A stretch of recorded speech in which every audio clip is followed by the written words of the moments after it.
कांग्रेस के राष्ट्रीय अध्यक्ष मल्लिकार्जुन खड़गे की त्वचा के रंग को लेकर के कर्नाटक के पूर्व गृह मंत्री और बीजेपी के वरिष्ठ नेता आरागा ज्ञानेंद्र ने अभद्र टिप्पणी की। इसके बाद कांग्रेस बीजेपी पर हमलावर हो गई है। अब कांग्रेस के सांसद रणदीप सुरजेवाला ने कहा है कि उन्होंने शालीनता की सारी सीमाएं लांघ दी हैं। कांग्रेस नेता सुरजेवाला ने कहा कि बीजेपी के पूर्व गृह मंत्री आरागा ज्ञानेंद्र की ओर से कांग्रेस अध्यक्ष मल्लिकार्जुन खड़गे पर दिया गया बयान अपमानजनक और बिल्कुल गंदा बयान है।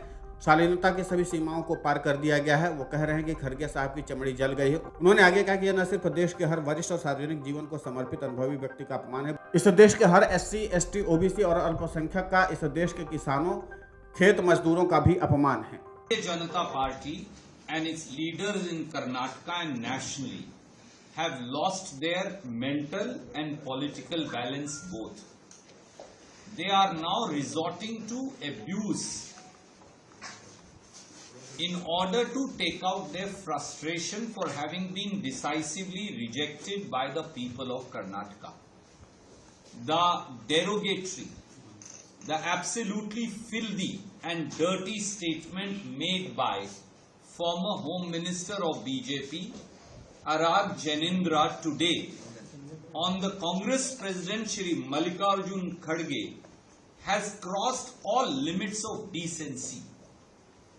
He is saying that Khadge Saab's skin is burnt. I want to tell Shri Narendra Modi, Shri JP Nadda, as also Mr. Arag Janindra and his ilk. Yes, Khadge Saab's skin is burnt by sheer toiling for the poor of this country, by toiling and working for the downtrodden sections of this country and Karnataka, by serving SC, ST, OBC, minority, youth, women, farmers.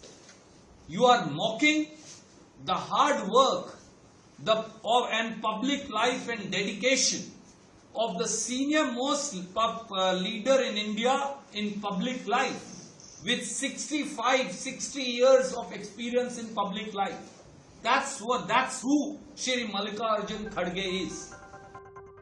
Congress सांसद ने कहा, हम न केवल इसे अदालत में ले जाएंगे बल्कि हम ये सुनिश्चित करने के लिए सभी कानूनी और राजनीतिक तरीकों का उपयोग करेंगे कि JP नड्डा, नरेंद्र मोदी और आरागा ज्ञानेंद्र जैसे उनके साथी अपने कुकर्मों और इस देश के गरीबों का अपमान करने के लिए सार्वजनिक रूप से माफी मांगे। कर्नाटक बीजेपी नेता आरागा ज्ञानेंद्र ने कहा था, ये एक त्रासदी है। हमारे राज्य के वन मंत्री उस क्षेत्र से आते हैं जहाँ बिल्कुल जंगल नहीं है। उत्तरी कर्नाटक के लोग चिलचिलाती धूप में बुरी तरह से झुलस जाते हैं। अगर हम मल्लिकार्जुन खड़गे को देखें तो हमें उन लोगों की दुर्दशा का पता चलता है। ईश्वर खंडे के सिर पर कुछ बाल हैं और वो चिलचिलाती धूप से बच सकते हैं। क्षेत्र के लोगों के पास पेड़ों की छाया नहीं है और वे चिलचिलाती धूप में जल जाएंगे। जब हम मल्लिकार्जुन खड़गे को देखते हैं तो क्या उनकी त्वचा के रंग से ये स्पष्ट नहीं होता? ये टिप्पणी मंगलवार को शिवमोगा जिले के तीर्थहल्ली में विरोध प्रदर्शन के दौरान की गई और बुधवार को सोशल मीडिया पर वायरल हो गई, जिसके बाद से पूरे कर्नाटक के लोगों में आक्रोश फैल गया है। Video desk अमरउजाला.com। अमर उजाला अब आपके टीवी पर भी। अपने स्मार्ट टीवी पर YouTube पर सर्च करें अमर उजाला, चैनल सब्सक्राइब करें और देखें ताजा खबरें, वो भी HD क्वालिटी में। और हाँ, बेल आइकन दबाना ना भूलें ताकि हर खबर हो आपके घर। अमर उजाला, निष्पक्ष, निर्भीक, निरंतर।